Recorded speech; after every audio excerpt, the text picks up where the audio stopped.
Good morning, 48 hours away from the summit that will change the world or not. Some big news here on two-way and in the world. We'll bring it all to you live. Dan Turrentine, Sean Spicer, and I will run through the day's events. And some of you may be listening.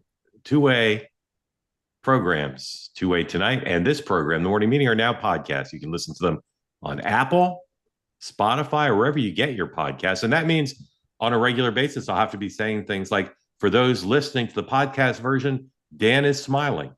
Or for those listening on the podcast version, Sean's in a different place today. So thank you for enjoying the program here on YouTube or on the two-way platform. But now you can listen as a podcast. And if you listen as a podcast, you'll have to listen with peace, love, and understanding. You won't be able to raise your hand, and you will not be able to put smack in the YouTube chat. Again, thank you for joining. Another big development here. Thanks to our friend from Ohio, 2 new theme song possibilities. Here might be my personal favorite. Hey, Mark. Yeah. Hey, Sean. All right. Hey, Dan. Let's go. Come on, everybody. It's the morning show.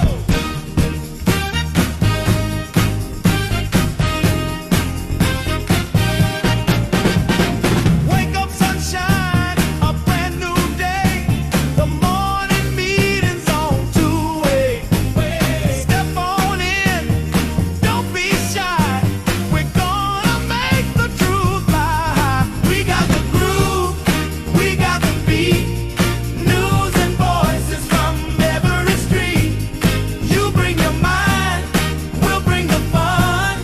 Peace and love for everyone. Get on up to the morning meeting. Shake it now. Feel that greeting, left or right. We all belong. The morning meeting keeps you moving strong. Yeah, Mark's the man with the master plan. Sean's got moves, Dan's a style man. Questions fly, ideas collide. We all ride on this morning tide. Clap your hands. All right, that's Stomp your enough. feet. Stop saying loud. I like it. It's got some pep, wakes you up. Yeah, Sean, I never read the chat, Sean, but if you just go by the chat, that may have passed Yacht Rock. I look, I'm comfortable. I said this when we put it in our text chain the other day. If you're not familiar with Chairman of the Board, North Carolina Beach Band, I think that very reminiscent of that. I could live with that. It's not yacht rock, but it's peppy. I could dance to that. Well, I can't dance, so but I could move to it. So it's strong. All right, maybe a prayer to close the show. We'll have another option, but the chat love that. And Dean from Ohio is just a genius with AI. So Dean, thank you. All right, as always, if you want to be in on the conversation here, please raise your hand. By the way, Dan, real quick, logistical question, Dan. I saw your post last night. Did you find the glasses, or are these new glasses?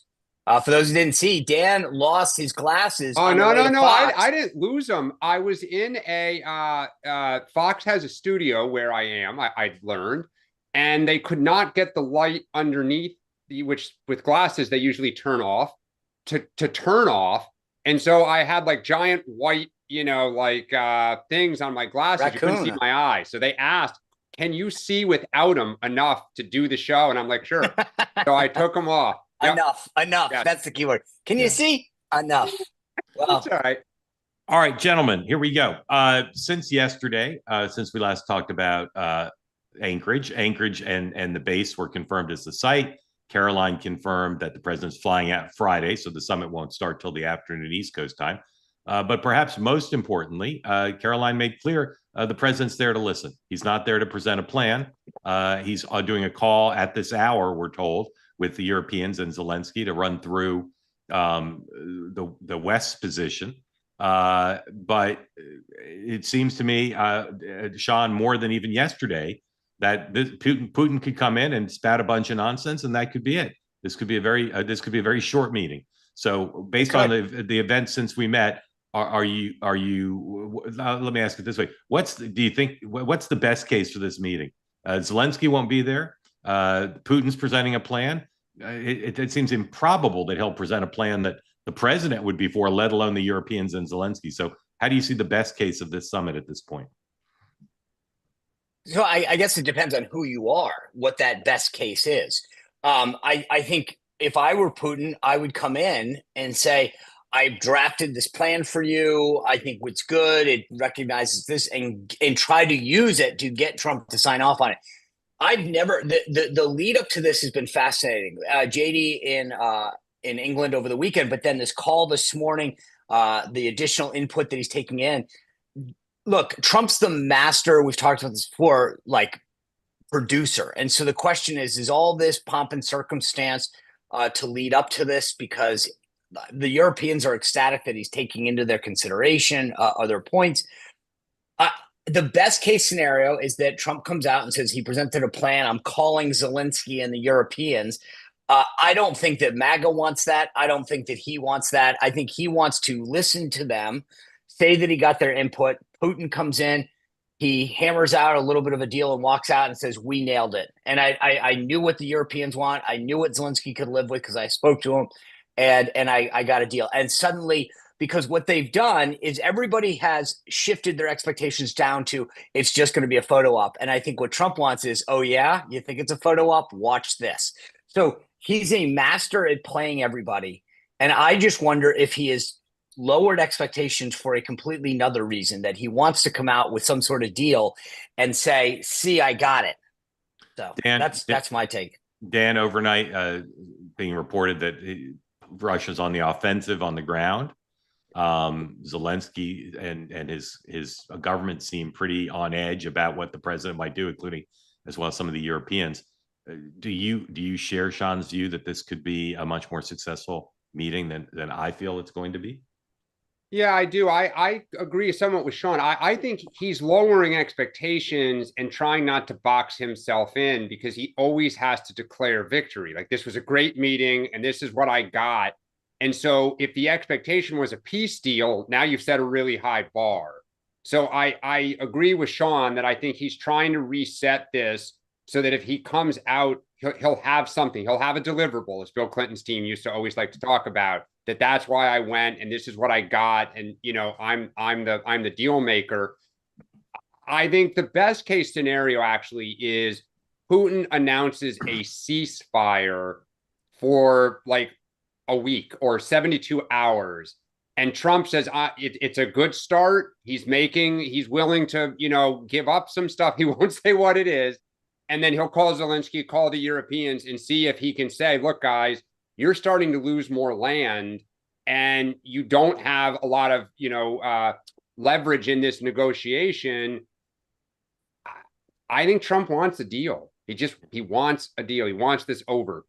All I'll say again, and then we'll move on because we'll have 2 more days to talk about this, is I continue to worry about a ceasefire being violated and the West not knowing how to react to that. Okay, DC, overnight. Wait, can you explain that? When you say you expect, like, is it that you mean that Putin would agree to thing and then violate it right off the bat? Yeah, correct. But wouldn't that? But if he does that, I guess my question would be, okay, if we walk out Friday night and Putin says there's a 7-day ceasefire, and on day 3 he violates it. Yeah, I mean, to some extent, I say this not that I want any destruction or death, but I feel like the quicker he shows his cards, the easier this is. No, but then the president's back to he's not going to fund the war effort, and he doesn't seem to want to put on sanctions. But then we're back to the Biden policy, which may be the right policy compared to a war if Putin won't agree to a settlement. I'm just saying, if you agree to ceasefire and then Putin violates it, it's as if nothing. But I guess my point is, I just don't have high expectations for Putin ever.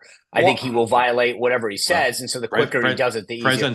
President's flying 5,000 miles to check it out, Dan. I mean, I think the other option is the ceasefire starts Sunday and Saturday night Putin unleashes, a massive barrage and it keeps going past, a few hours and Ukraine's like, well, now we got to respond. All right, let me ask you one more question. As a percentage, 0 being it won't happen, 100 being 100%, what's the percentage chance that following the Trump-Putin meeting, there's a 3-way meeting that includes Zelensky? What's the percentage chance that happens, Dan? 40%. 40%. Sean? 15. Yeah, I'm with Sean, 15. All right, DC. At some point, they're going to have to talk. National No. Guard and other federal agencies on the streets of D.C. last night, as Caroline said during the briefing yesterday, they're involved in making some arrests, including for some bad hombres. The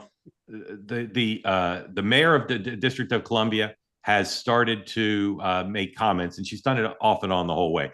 Conciliatory comments towards the president, private negotiations and planning meetings with the administration, but also expressing what I'm sure is both her actual feelings and the need to appeal to the base of the Democratic Party and her constituents by expressing concern about the symbolism and the substance of a federal takeover of DC law enforcement. Here's the mayor last night in some sort of online town hall. Relates to the president's ability to declare a public safety emergency. We do not believe that we are experiencing a crime spike or are in an emergency status. In fact, MPD has been doing the job with community and all of their partners in government to drive down violent crime in the District of Columbia. We have, in fact, experienced a 26% decrease, and that's on top of the 35% decrease we saw in violent crime last year. While we're not without our challenges, we take care of our own business and we take care of our own people.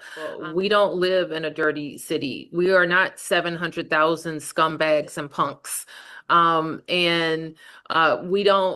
don't have neighborhoods that should be bulldozed. I'm also really ticked off about the intrusion on the district's autonomy and the characterization of the good work that we do in this city to make it beautiful, to have excellent services, to attract millions of tourists, to have a growing school system, to have a growing city with new residents showing up every day.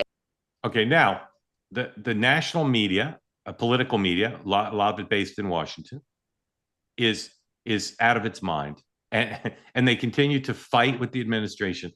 Elizabeth Buellmiller of the New York Times, truly one of the best reporters in Washington, I'd say in the last 50 years. She's an incredibly good reporter.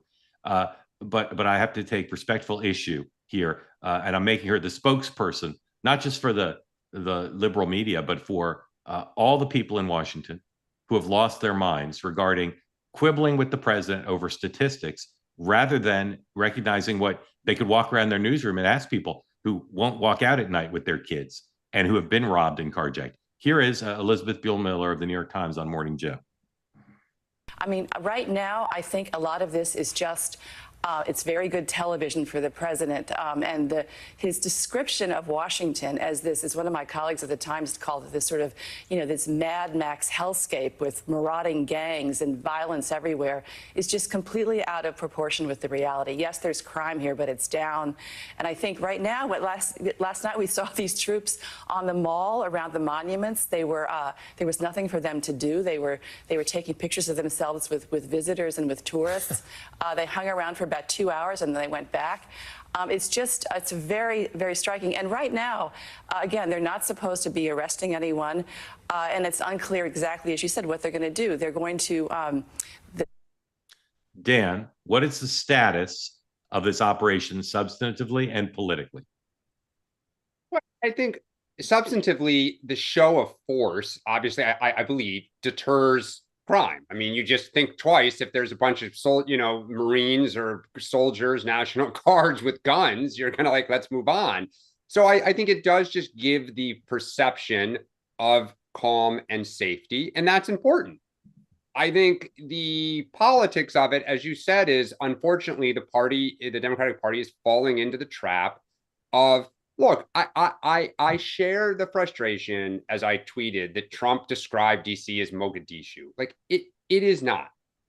But crime is a problem. People do not feel safe. That is not a partisan comment. Like, I go back to so many friends when I just call them to say, like, hey, how you doing? How are your kids? Like, whatever. They say, man, it's changed. Like, even in some of the nicest neighborhoods. Dan, I'm sorry to interrupt you, but stipulate it.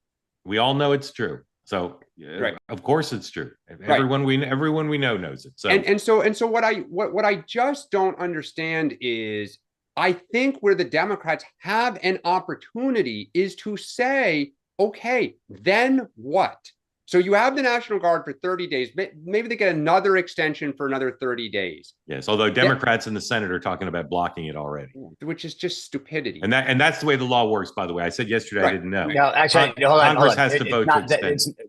No. So just to be clear, the MPD, the Metropolitan Police Department, the president has 30 days to address them. He has complete and utter control of the National Guard. Yeah, that piece that he has 100%. But I think that where the party has an opportunity is to do two things. One, again, then what? So we want to put 100,000 cops. Totally ironic because that was Joe Biden's idea in the 90s. But the second thing is, why aren't we talking about cities other than Washington, D.C.? Miami has crime problems. New Orleans, St. Louis. We heard about Kansas City. So kind of smoke Trump out. If he's really concerned about urban violence, let's go look at a lot of other cities. But instead, they hate the guy so much that they have to pull their hair out that he's Hitler and authoritative. And again, to me, this is like immigration. The public stops hearing you. Yeah, they just tune you out. Sean, I'm going to risk everything and ask you to analyze Elizabeth Buemiller, because you've dealt with Washington reporters on the left for a long time. How can these reporters, Elizabeth Buemiller, Peter Baker, how can these reporters go out and say these things? How could it be? Because they hate him. I can't say I know where Elizabeth or Peter live, but I would bet that they are up in the Chevy Chase Circle area, if I had to guess. There's crime up there. And so that they don't deal with this stuff. They go up to the socials. No. But my point is that it's very different than walking around in the Navy Yard at night where gangs are coming through. Look, I said this the other day. I literally, on the way to a Nats game, probably it's got to be 2.5 months now because it was in the spring. We're going down Independence Avenue in an Uber. A bicycle gang comes around us and just starts going up and down the street both ways. And I said to the driver, "What is this?" Not? He goes, "Yeah, can't do anything." So I asked the head of the DC Police Union on my show last night. He goes, "Yes, we are prohibited from addressing that. We're prohibited. We cannot do it. And if we actually were to corner them and get them, it's a traffic violation, not a crime." He went through all of the issues that exist in DC right now. They decriminalized so many of the things. You've got a prosecutor in the AG there in DC. This is what Jeanine Pirro was talking about, who literally doesn't believe in prosecuting criminals. He doesn't believe philosophically that that's what should happen. So DC decriminalized a lot of stuff. Number one. Number two, listen to of all the interviews that I've had, yesterday was probably one of the most fascinating. On the scene, they are told to downgrade things. So instead of a stabbing, it becomes a person that was injured on the scene. So it's not a violent crime. I mean, the stuff that the officers get told to do. There was a cop yesterday that very publicly got reprimanded a commander for rigging the statistics. You've got ABC News, Kira Phillips out there talking about carjacked and another colleague getting mugged. When Elizabeth Buemiller gives on and says that this doesn't exist, that's literally the equivalent of Hunter Biden's laptop is fake news. They continue to do it on issue after issue. Yes. Well, and what's interesting, Mark, is if you and for people who don't know DC, the New York Times is right near the White House. The Washington Post is just a few blocks, north on K Street now. If you go a block north and east of the Post, I know Washington Post journalists who say they will not walk over to RPM restaurant and other things at night. The New York Times, if you go 3 blocks north in an area that used to be one of the most secure in the city, people are nervous at night now. Just walking to restaurant. But I'm telling you, it's Northwest Washington too. I agree. It's up in Chevy Chase. It's the whole city. Yep, Spring Valley. I agree. But for reporters to say this, it's not just bad journalism. It's once again defining the brand in opposition to Donald Trump in counter to the facts. So one, I think it's reflexive for most of these reporters.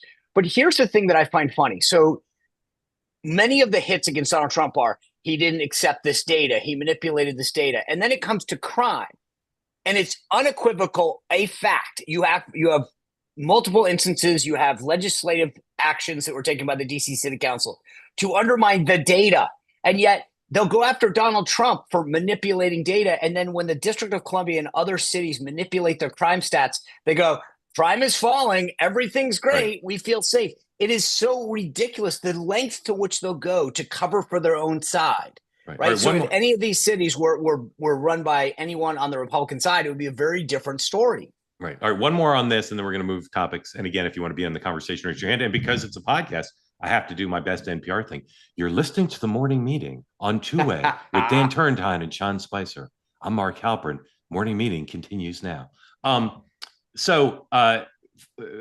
Maryland Governor Wes Moore, potential presidential candidate, even though he says he won't run, was on Fox and Friends this morning. I wonder how that booking came about. I'm sure they have a standing offer for Wes Moore to be on Fox and Friends whenever he wants. Why did they offer today? Why did he accept? Who knows? But here's Wes Moore talking about crime in his city and his state. But you don't like the actions that the president is taking right now. Why? Well, you know, when I came in, I said that the number one priority that we had as administration was to make sure that our communities were safe. You know, before I became governor, for the 8 years before I became the governor, Baltimore City went 8 straight years of 300 plus homicides. The year before I became the governor, Baltimore City averaged about a homicide a day. And I said, I refuse to be a governor who's going to spend my time offering eulogies and giving thoughts and prayers, that we actually need to have resources and coordination that was going to help to fundamentally address the problem. As people of my state have learned, you know, I don't come from a political background. My background is I'm a soldier. And so what we did was we made historic investments in local law enforcement, that we invested over $50 million in the Baltimore City Police Department alone, that we made historic investments in technologies and predictive analytics, and saying if someone commits a violent crime, particularly with a firearm, I want them in handcuffs in 24 hours. And saying that we made historic investments in our community groups, working with the mayor, working with our county executives, working with the community groups and our violence intervention and violence interruption groups, to making sure we can stop crime before it happens and making sure we don't have this retaliatory cycle of violence. I'm going to take the liberty of speaking for all three of us and saying that was a kick-ass answer. None of us could take any exception with the strength of that in style and substance and demeanor and everything else. Sean, which Democrats, and if you want to say more, which Democrats do you think doing a good job of responding to the situation in DC? I think so too. I think Wes Moore's probably doing the best, and I still don't think it was great. But because again, I agree with more Dan. I would have said, look, you know, these are areas where we can come together. Crime and safety isn't a political issue. It's something that Republicans, Democrats, Independents all agree on. I mean, like, I will say if you're rating on a curve, he's the best. I also think that Mayor Bowser has done a pretty decent job of not being completely reflexive in her hate towards Trump. She's been talking about working with him. I will say it was mind-blowing that the chief of police yesterday couldn't answer the question of what chain of command was. Yes. That's pretty scary. But Mayor Bowser has done a good job of laying out the authority. She's walked through the law, the DC charter, what home rule is, what authority she has and doesn't have. I think she's been, for a Democrat in responding, handled this in a fairly smart way. Dan. Yeah, I agree. I'll just add, those who have been quiet, you don't hear Whitmer, Shapiro, Bashir saying anything, which to me is smart. Like, if you don't want to, you know, don't bash them. They probably agree with him. They will have to address this. But I think it's that they're smart. And actually, I'll add that, you know, Wes Moore did kind of follow that playbook of saying, let's talk about a permanent solution. How are we going to get this down over the next 5 to 10 years? And you heard the kind of, I think, a smart way, and he didn't take the bait. He did not hammer Trump. And that, to me, that is really smart. You're not boxing yourself in, because this is probably going to be successed.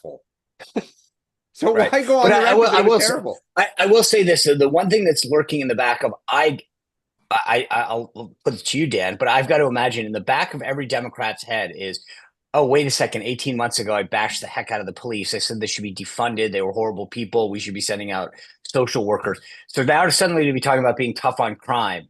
At some point, that ping pong back and forth between your positions on crime and your party for most of these leaders is not strong. Well, I think, look, most of these people we're talking about did not call for defunding the police, right? The AOCs of the world, the Bernie Sanders, yes. Look, this is where, again, Trump derangement syndrome, you keep hearing Democrats going back to January 6th, right? Which I think to me is just like, God, stop pulling at that Band-Aid. Like, stop trying to relitigate that. But I think that's, where people in our party say, all right, we weren't great and defund the police. Yep. Trump Right, was terrible with that, 5 topics. We're going to do them really fast. So please, short answers. The president's nominee to be the head of the BLS, Mr. Antoni, in the past has said, maybe we don't need these monthly reports. Caroline yesterday said, well, we'd like monthly reports, but we'd like them to be good. He has to go through the Help Committee in the House, in the Senate, and the chair there, Mr. Cassidy of Louisiana, has a lot of questions, as do other members of the committee. Dan, will Antoni be confirmed as head of the BLS? No. Sean? Yes. The correct answer is no. No, I think Murkowski is going to not. Yeah, I actually don't know. I guess no. Well, just remember, you can get him out of committee unfavorably and still put him on the floor. You can. All right. The Kentucky Senate race is getting a lot of attention. It's an open seat, and Mitch McConnell's seat, and there's 3 candidates running, maybe 4. We'll see. But the front runner right now is a guy named Nate Morris, and he has the support of lots of MAGA folks. The president hasn't endorsed him yet, but he's a friend of the vice presidents. He's a friend of tons of prominent MAGA people. Here is a new negative ad being run against Mr. Morris. Fake Nate Morris. Is anything he says true? I'm Nate Morris, a pro-Trump conservative businessman. Pro-Trump? Oh, please. Morris donated thousands to Nikki Haley. And as CEO, Morris was so woke, he literally signed a pledge promoting DEI. Because I'm a Trump guy, not a McConnell boy. Wrong again, Nate. I made contributions to Mitch McConnell. Fake Nate Morris. Fully woke and full of shit. Keep America Great PAC is responsible for the content of this advertising. Sean, first question again. Let's go quick. Will he be the nominee?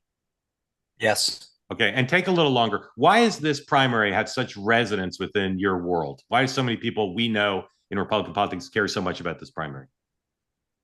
Well, because it's a proxy. And of all of them, this is McConnell versus Trump.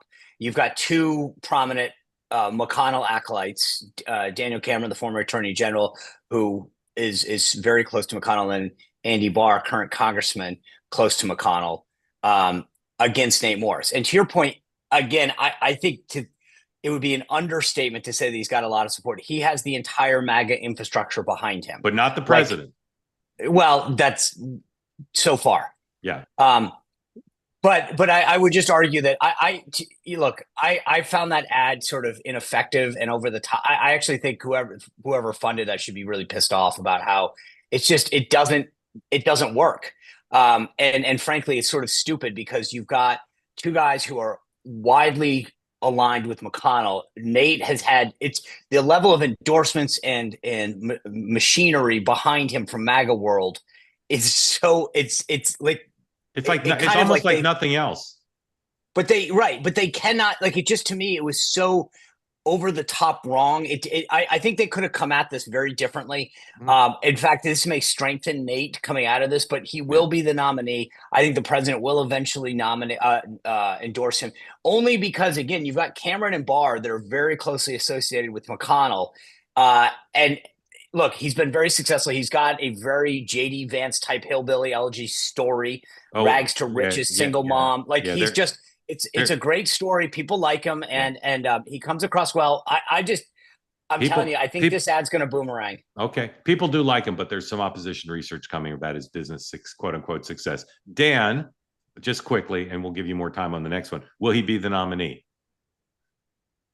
I'll trust Sean knows the MAGA world better than I do. Yes. Okay.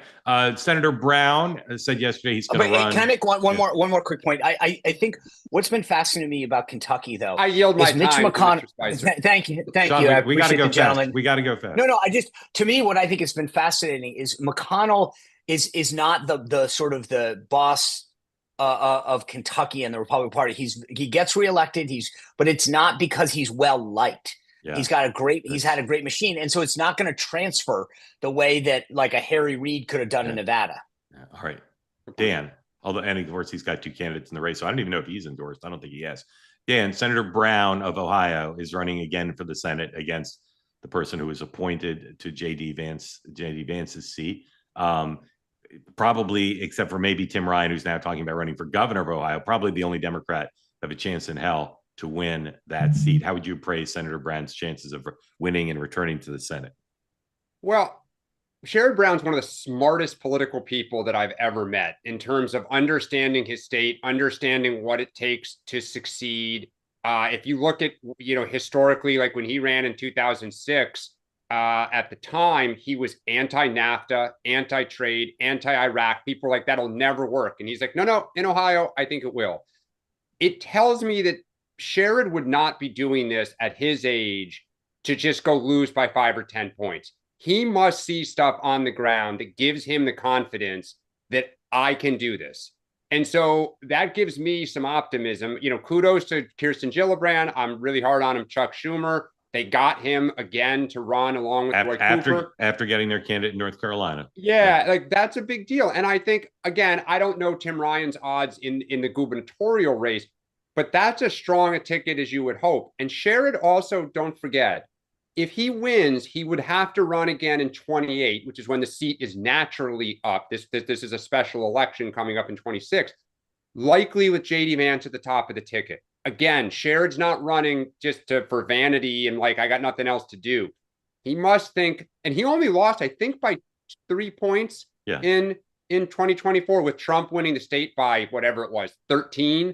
So great job for the Dems. Okay. Sean, what % chance would Brown have in the general election of winning that seat? I'd say 55-45. Really? I think he's wow. I think that Dan's right. I mean, look, he came up barely against JD. If this was Bernie Moreno running, I'd say that he didn't have a shot. I think the problem with Husted is he does. It's the opposite of Kentucky. I don't think you're going to see MAGA go out there and hit the pavement for him the way that they would for Bernie Moreno. So, and I mean, remember, this is DeWine's pick. So I don't. He's going to have to get enthusiasm up. He's not out there doing the stuff. You mentioned Cassidy, the chairman of the Help Committee. Like, there's a lot of these guys that recognize, okay, I need to get MAGA fired up and going as I go into go into cycle. I have not. I don't know that I've seen this guy in a single interview on our side. And to Dan's point, Sherrod Brown's very well known in the state. He's very populist. He has his finger on the pulse. So I don't think I wouldn't bet on him, but if there's anyone that could, that's who I'd go with. Yeah. All right. Again, raise your hand if you want in the conversation. And again, you're listening to Two Ways the Morning Meeting on Sirius XM now. You're listening to wherever it's playing. We need like a little jingle after the way NPR has that little. We'll get that. All right. This is a complicated story. We're going to do it quick. This is the DNC headline, Paul. The DNC is going to have a meeting and they're going to consider some resolutions. A couple of them are about Israel. And one of them is about trying to keep super PAC money, dark money, so-called dark money, out of the presidential primary. Not that. We want the New York Times or the Axios headline. Here's how Axios framed this. So I wanted to show you something. In their write-up of this. The Democratic National Committee will consider 2 Gaza-related resolutions at its meeting this month, including one that asked the party to impose an arms embargo on Israel. The draft resolution is part of a package shared with DNC members and seen by Semaphore also contains language that would recommend, quote, enforceable steps to stop super PACs from interfering in the party's 2028 presidential primary, a position shared by Chairman Ken Martin and by Bernie Sanders. So again, quickly, guys, on the Israel thing, the drift in the party, particularly amongst younger voters, is more anti-Israel. Dan, will this resolution pass? Will a resolution calling for an embargo, arms embargo, will it pass? Should it pass? It will. It shouldn't. This is Dumb and Dumber. These two. It's so idiotic. First off, we're now back to cancel culture. So you can't be for Israel. There can't be any ambiguity. And 2, these absurd contribution bans. It was PAC money like 20 years ago. All you're doing, this is what happens. You get, let's say Bernie Sanders or AOC runs, gets the nomination and they win. They're going to turn around and then try to find loopholes because JD Vance is going to be mowing them down. The resolution only applies to the primary. It does not apply to the general election. But I mean, it's so, okay, that hypocrisy right there is idiotic. Like, it's dumb and dumber. Sean, Okay. do you think these All right, hold on. resolutions will pass? I know you're delighted that they're even being considered, but will they pass? So hold on. 3, 2, 1. Just some room tone for this. Ken Martin can barely step off a curb, never mind curb dark money in politics. I think that these are both so stupid. The idea that this is what they're like going after Israel and then trying to curb dark money, which you can't do. I mean, you might as well say that the DNC has got a resolution that says it's going to urge the sun to come up an hour later. It's the dumbest thing I've ever heard. I spent 6 years dealing with these at a party. Like the idea that anyone gives a crap what the National Party thinks on any issue on resolution is ridiculous. All you do is create what this is, a bad story that no one cares about. Like resolutions should be thanking people for their service. I mean, it's like a student council thing. So I dealt with this for 6 years on my side. I laugh at now watching these guys do with this stuff. If Ken Martin wanted to do his job and raise some money, I think that's where his time should be best spent. But the idea that he's managing resolutions that are going to dig them deeper into a hole is stupid. All right, a couple more things and then your questions. First of all, if you're interested in public opinion, in particular on the Democratic side on Israel, read Bill Galston's column in the Wall Street Journal today. Very ominous. If you're a believer in Americans supporting Israel, you will be surprised yet again at the data and how particularly younger people on both sides, but particularly on the Democratic side, really do not have your mommy and daddy's level of support for Israel. It's quite something. Okay. President Trump is going to the Kennedy Center today. We're expecting the Kennedy Center honors to be announced today. You have to, I forgot to do the day book. Thank you, Paul. I forgot, but there's not much going on. You have to be willing to be an honoree. You can't just, they can't just announce people. So they got to check with them all. And you can expect this to skew to Trump supporters. There's talk about George Strait, about Kiss, about Michael Crawford as potential honorees. Who knows who will be honored? But I can tell you this, ladies and gentlemen, the president of the United States is a showman. And I give you exhibit 9700. Paul, please play 109.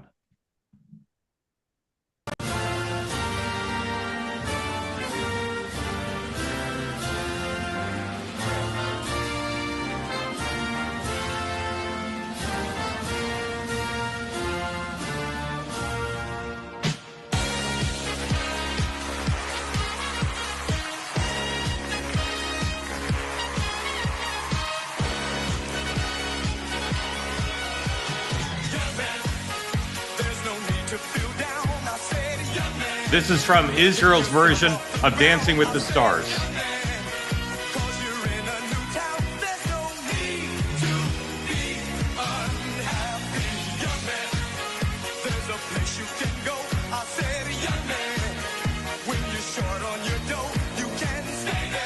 All right, enough of that. We just like to show you good videos. And to that end, here is something you don't see every day. Greatest baseball player of the modern era hitting into a triple play. 110, please. 2 balls, 2 strikes. Lined up the middle. Neto's got it. Steps on second. Throw to first. It's a triple play. Whoa! A pitcher's best friend. Shohei hits into a triple play to win the inning. And rushing is slow to get up at first. Yeah, I hope he's okay. What a moment here at Angel Stadium in the Freeway Series with Shohei Ohtani right in the middle of it. A man who's always involved in history. Lines into a triple play in a tie game here in the 6th inning at the Big A. Oh, we say when Shohei. All right. Enough of that. Now it's time for you all, the two-way community, a big part of the program, especially when we're on the podcast version. Christian, welcome in, unmute. Tell folks who don't know where you are and what's on your mind for Dan and Sean, the YouTube world, the two-way platform, Apple, Spotify, wherever you want to access the morning meeting. Christian, welcome. Good morning. I'm in Clinton, Tennessee, East Tennessee near Knoxville. First time on the platform. Grateful to have you here. Thank you. I'm a normal YouTube listener because I could listen at 2x. So if you want me on the platform here more often, you're going to have to find a way to do the live show 2x. But all right, talk faster. Yeah, just talk fast. I'm not a fast talker, so yeah, can't live up to it. Yeah. my question is about Ukraine, specifically. Why aren't we hearing any more about the rare earth minerals deal? Yeah. Is that a big motivation in Trump's mind? How seriously does he feel about it? Fantastic question. Yeah, keep going. Yeah, I was just looking up though while we were in the earlier part of the program, and it seems that their reserves are actually quite small, and that it's not expected to be a big factor, like 1% of the world's reserves, and that it would take billions of investment to even get it going at all. And it's in, that east contested area. So I don't know, how hard may Trump push that, or how big does that factor into his thinking? Yeah, great question. Sean. Again, a great question. I think that what's driving him more than anything is the idea of saying that the war is over, right? That he got peace. That's the number one, number two, and number three thing right now. I think that was just a total farce to show that that we were getting something, so that because we were going to continue to put money. It's like Doge. You don't hear about it anymore. There's just more and more statistics coming out about what a joke it was. Like, he's a showman. He got good headlines. All right, Christian, I bet I understand a little bit. I think you're going to hear more about it as the reality of, as much as Putin is threatened by Ukraine's military integration into Europe and with the West, he's also threatened by their economic integration, but it's going to be harder for him to reject that. So I think this deal will come back to the fore if there is a deal where where the Ukrainians can feel that they are at least headed towards being part of the West, even if it's not through NATO. Christian, thank you. Robert, welcome in. Tell folks who don't know where you are and what's on your mind for Sean and Dan. Good morning, gentlemen. I'm from Los Angeles, California, so Nice. that's why I'm chiming in. I have two questions, and I'll be extremely brief. The first is the New York mayor's race. I don't understand why it is nationally important, because we don't talk about who the mayor of Miami or the mayor of Dallas or the mayor of Houston or the mayor of Seattle. I don't understand why it's a big national deal. So that's the first question. I'd like to have all your there. Yes, sir. Okay. Dan, go first. He lives in New York. He can explain. Yeah, I mean, I think it's the biggest city in the country. It's home to the kind of media capital of the world, of the United States. And two, I just think the result was so shocking, in that you had this person who came from out of nowhere with a message that was not something that people thought would resonate, that did. And obviously, at the same time, the Democratic Party nationally is leaderless and rudderless. So I think, but I mean, we all laugh, but it's true. And I think, don't forget, Chuck Schumer and Hakeem Jeffries are in New York. Like, that's where they live. And the fact that a socialist, a proud, avowed socialist, won, I think was like, whoa, is something happening out there? Is the Democratic Party moving further to the left? And is this a harbinger of things to come? Don. Yeah. So, Robert, first of all, I think it's a great question. I've always, for a long time, it's fascinating. Like, why do we care about this more than others? There is something symbolic about New York City. I mean, it is where so many people came through. It's so big. The police force is massive. It was attacked in a spectacular way on 9/11. I mean, because of its symbolism to America, the Statue of Liberty is there. I mean, so I get your point. I agree with you. Like, for the longest time, I always said, why do we care? Why does they get overshadowed? But then I think on the political front, Dan's right. There was something very significant about the shift in what to read out of this race. And the third piece I'd say is that it's also like, there's not politically, you've got New Jersey, Virginia, and the New York mayor's race. So you try to figure out what's going on to talk about politically. And that's where, in a normal, if this was in cycle of a even year, we wouldn't be talking about it the same way. Right. And not to, go ahead. I'll just say, because I've studied this for my whole career, 15% on the merits, biggest city, tourism, all that, 15%, 85% people in New York. That's where the media is. It's 85% Understood. Total crap. 85% just absolute, like that old New Yorker cartoon. I was gonna say, perspective from Manhattan. Right, It's 85%. And you see stories all over the country that if they happened in New York would be 1,000 times more covered. It's just complete bias. That's all it is. Yeah, and just to piggyback on a little bit of what all you said, because again, I understand that people are making this big kind of socialist push and so on and so forth. But my theory is that, or my belief is that whatever the people in that region or in that city decide, if that's what they want, that's what they want. That's how democracies work. So second question, and again, I'll be very brief.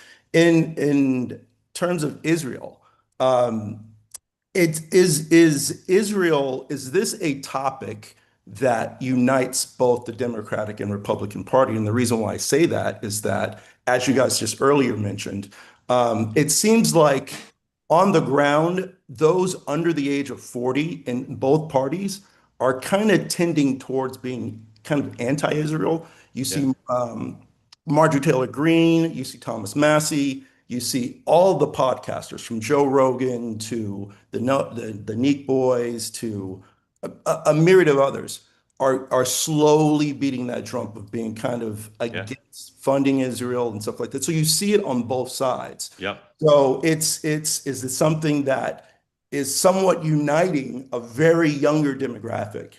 It is, Sean. It's actually a brilliant observation. There's a lot of things. There's a huge shift about what matters above and below a certain age. And I think this goes back to sort of the America First agenda, like these guys who don't want any intervention.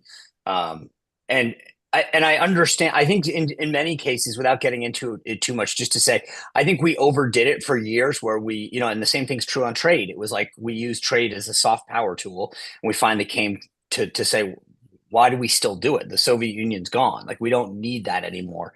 And so I think there's these legacy policies about how we do business around the world where people are like, yeah, that's their fight. That's their problem. That's not ours. And yeah, I agree with you. There's something very unique about the alignment of this at a certain age.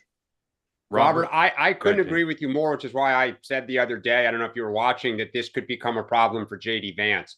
I agree with you. I think under 40 Republicans, all these new people coming into MAGA, into politics, as you say, through the Theo Vaughn, kind of Joe Rogan, like the crypto guy, like they are not pro-Israel.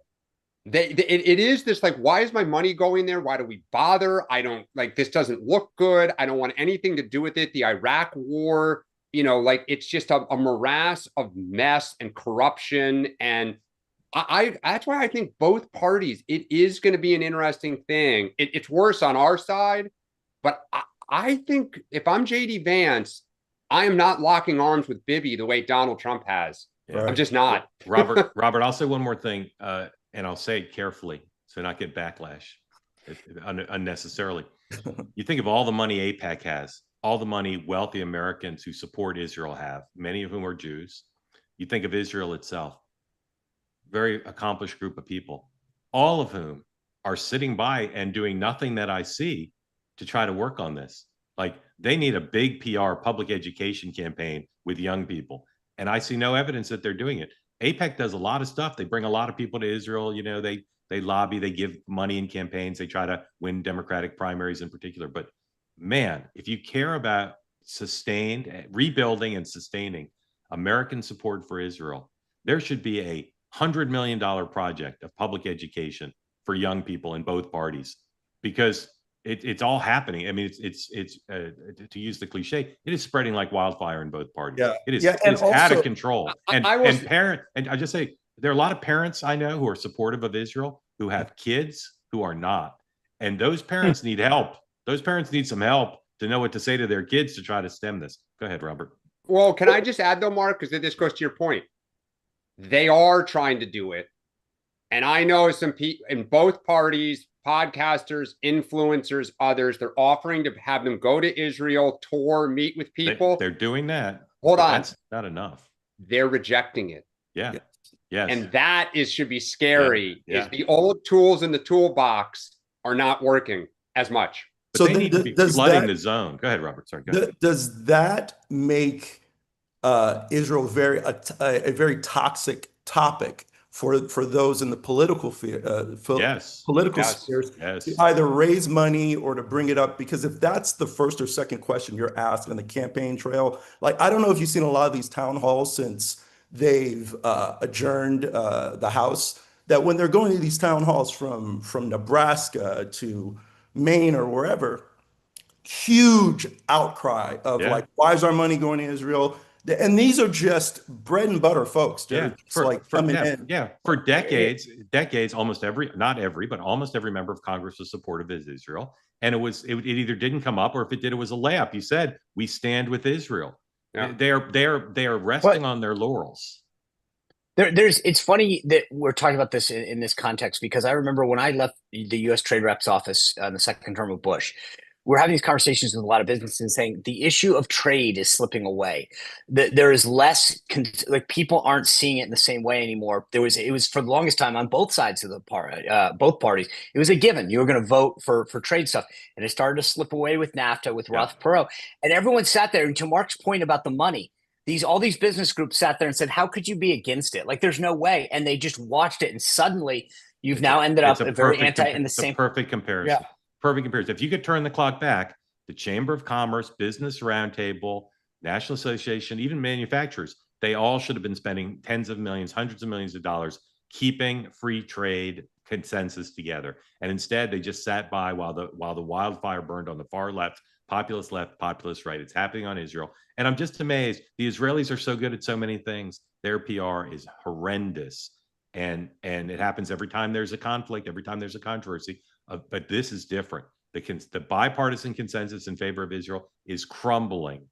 And again, go read Bill Galston's column. It's got all the data in it about where it is. Robert, thank you for being part of Two Way. Mark and Sean, can I ask you a question? Because we've talked about it. We talked about it in the group chat. Steve Bannon flirting with potentially running. Could you see Bannon going at Vance on this? Would be one of the issues where he would try to say, like, what if Miriam Adelson says, if he ran, of course, yeah, I'll put in $50 million for JD Vance in a super PAC, and Steve Bannon says, aha, yeah, I'm flipping this. He's course. Bought by AIPAC. He's paid for it. 100%. Yeah. All right, Max, real quick, because we're short of time. We got some other business to do. Great, no problem. Thanks. Where are you? Lake Como in Italy. Max, that's a good name for you. Do you get that? Do you get that reference, Max? Max, that's a good name for you. You get that? Okay. And then number two, of course, give George our best. So real quick, to allude to Sean Spicer, what he said before mentioning Bush, because I know you guys are on a timeline. The soft underbelly of racism is low expectations, and seeing from here the reaction from media types as well as left leaning or left elected officials are giving Trump such an easy win with DC. The question I have for you all, has anybody looked up ShotSpotter on DC today?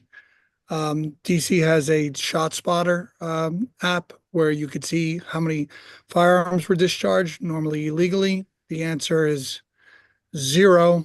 And that is going to be an easy drum to beat. And I don't understand how the left continues to give such easy layups to a guy who's an incredible political animal. So the question I have for you all is, how can the media and the left continually fall into the same trap over and over again?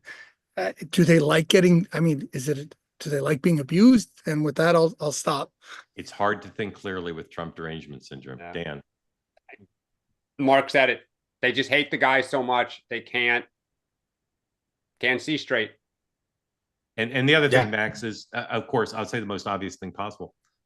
Trump understands all this. This is all well thought through. But here's the miscalculation the left makes.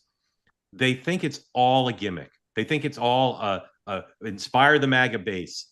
Ironically, the things that most discombobulate the dominant media and the Democrats are things they think Trump's doing that only appeal to the base, when in fact they have broad appeal: immigration, crime, going after changing NATO. Like, he's doing popular things, and they're screaming about norms. It's happened for 10 years. And the status quo.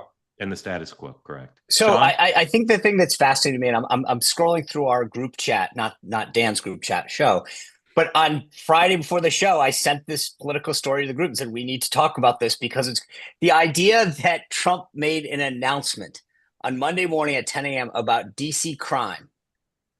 And it is Wednesday and it just shows you how brilliant of a producer he is. Yeah. He said, I'm going to change the entire narrative that the country is going to talk about and get everybody in this exactly to Max, to your point. And I reflexively know it. Like he had his finger on the pulse so well that he thought, I'm going to announce this thing. Everyone's going to go nuts. And for 4 or 5 days, you'll still be talking about it. And you know what's remarkable, Sean? Hold on. Let the Max get one more in. I still, there's just certain things that I just still can't understand.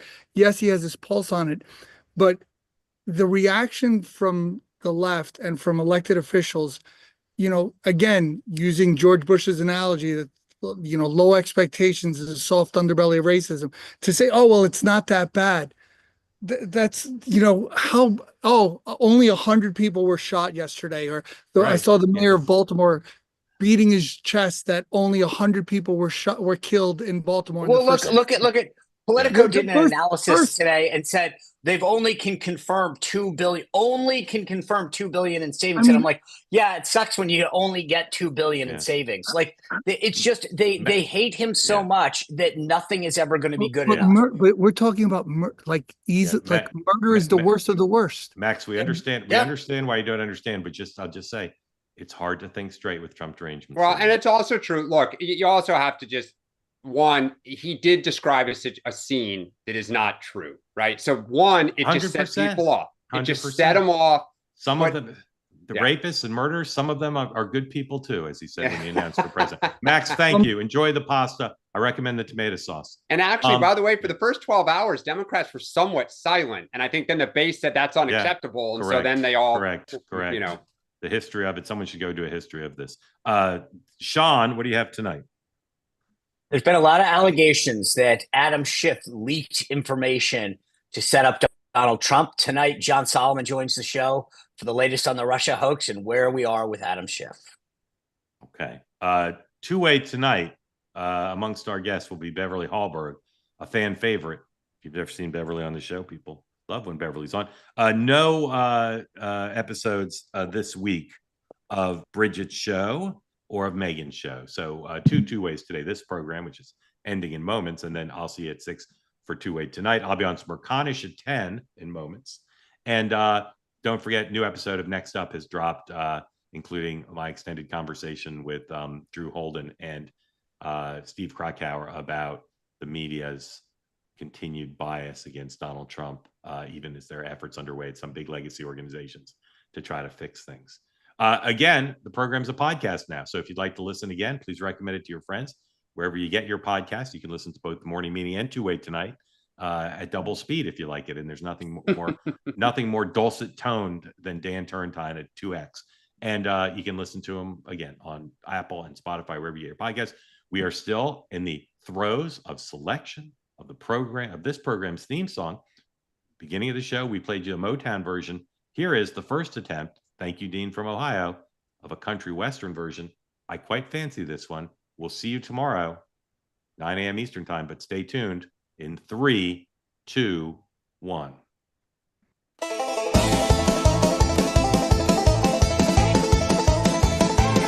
Pour your coffee, pull up a chair. Mark, Sean, and Dan are on the air. From the hill to your hometown street, it's the place where all folks meet.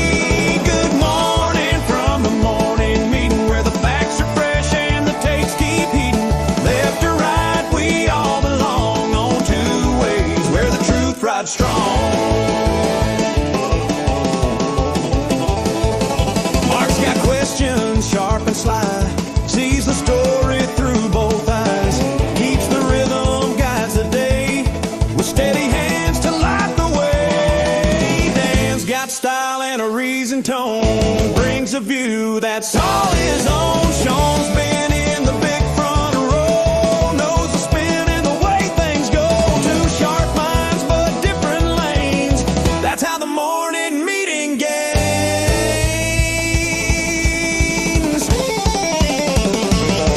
It's peace and love, that's how we roll, with grace and room for every soul.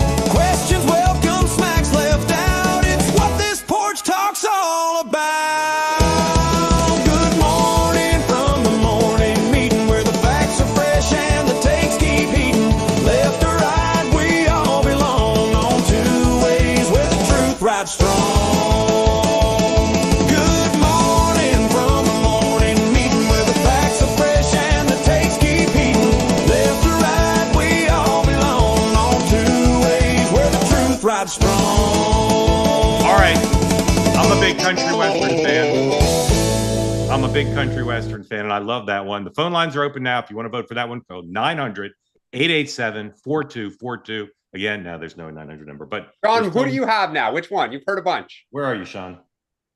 Still yacht? I'm always also 100% yacht rock. Yacht all day long. And then the one from the beginning this morning. Yeah. I'd like to hear a straight country. That was definitely country western. That was a little quick for me. Yep, for country. All right, Dean. Yeah. Dean, give us a country ballad, and I've requested Mercy Beat. Oh, So those wait, two are a ballad? Do you want a ballad?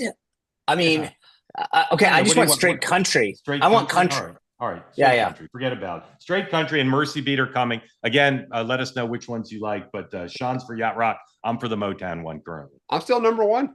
Yeah. All right. So we got three different choices. Three hosts, three choices. It's a problem with three hosts. Thank you for watching. Sorry, affiliates. We ran a minute over. We'll see everybody in about 23 hours here on the morning meeting. Available now as a podcast. Bye.